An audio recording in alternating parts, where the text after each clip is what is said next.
আপনি যদি বাংলাদেশ থেকে এসেছেন, আপনি কথা বলতে পারবেন না, এটাই স্বাভাবিক। কিন্তু লিগ্যাল এইড সলিসিটর তখন একজন ইন্টারপ্রেটার ইউজ করবেন সো দ্যাট আপনি তার মাধ্যমে সমস্ত বিষয়টা খুলে বলতে পারেন। যদি কোনো আবেদনকারী আমাদের কাছে আসেন এবং ওনারা যদি একেবারেই অক্ষম হয়ে থাকেন, আমরা কিছু ক্ষেত্রে আমরা তাদেরকে চেষ্টা করি আইদার কম নেয়ার চার্জ অথবা একেবারেই যদি উনি অপারগ হয়ে থাকেন তাহলে আমরা ফ্রিও অ্যাডভাইস আ দিয়ে থাকি সাধারণত। But at the same time আমরা ওনারা যদি একেবারেই অসমর্থ হয়ে থাকেন ক্লেইম করার জন্য একেবারেই মানে আ টাকা-পয়সা না থেকে থাকে তখন আমরা অবশ্য অনেক সময় লিগ্যাল এইড যারা সলিসিটর রয়েছে তাদের কনট্যাক্ট ডিটেইলসটা দিয়ে থাকি। Stonebridge Legal Solutions Limited, your trusted immigration partner. তো এক্ষেত্রে লিগ্যাল এইডের ব্যাপারে অনেক সময় অনেক আবেদনকারী মনে করেন আমার যদি একজন বাংলাদেশি সলিসিটর হয়, বাংলাদেশি আইনজীবী হয়, জি। তাকে আমার কেসটা খুলে বলতে সহজ হয়। তো কিন্তু লিগ্যাল এইড নিতে গেলে সরকারি সহায়তাটা হয়তো পাওয়া যায়।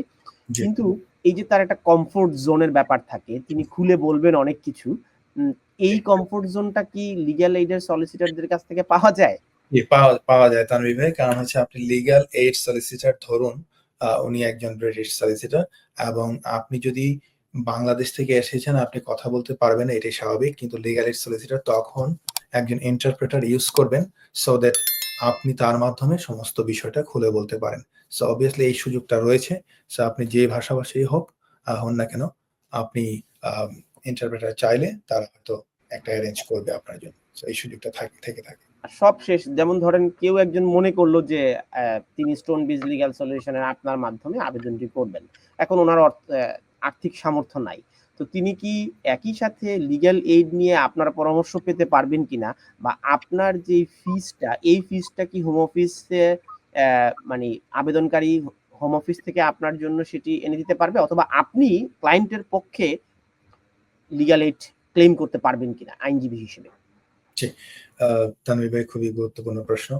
আ আমরা সাধারণত প্রাইভেটলি ফান্ডেড যে সকল কেস আছে সেগুলো নিয়ে করি, ডিল করে থাকি। সো আ যদি কোনো আবেদনকারী আমাদের কাছে আসেন এবং ওনারা যদি একেবারেই অক্ষম হয়ে থাকেন, আমরা কিছু ক্ষেত্রে আমরা তাদেরকে চেষ্টা করি আইদার কম নেয়ার চার্জ অথবা একেবারেই যদি উনি অপারগ হয়ে থাকেন তাহলে আমরা ফ্রিও অ্যাডভাইস আ দিয়ে থাকি সাধারণত। But at the same time আমরা আ ওনারা যদি একেবারেই অসমর্থ হয়ে থাকেন ক্লেইম করার জন্য একেবারেই মানে আ টাকা-পয়সা না থেকে থাকে তখন আমরা অবশ্য অনেক সময় লিগ্যাল এইড যারা সলিসিটর রয়েছে তাদের কনট্যাক্ট ডিটেইলসটা দিয়ে থাকি এবং তারা যাতে সহজে আ একজন ফ্রি সলিসিটর খুঁজে নিতে পারে সেই ব্যবস্থাটা করে থাকি। বাট আমাদের ক্ষেত্রে আমরা সাধারণত আপনার প্রাইভেটলি ফান্ডেড আ ক্লায়েন্টদেরকেই সার্ভ করে থাকি। অনেক ধন্যবাদ। তারপরও তো আপনি যাদের আর্থিক সংকট নেই সংকট রয়েছে তাদেরকে যে আপনি ফ্রি পরামর্শ দিচ্ছেন এবং আজকে এই অ্যা ইমিগ্রেশন টক্স অনুষ্ঠানেও যে আপনি ফ্রি পরামর্শ দিয়েছেন নিশ্চয়ই এটির জন্য আপনাকে সাধুবাদ।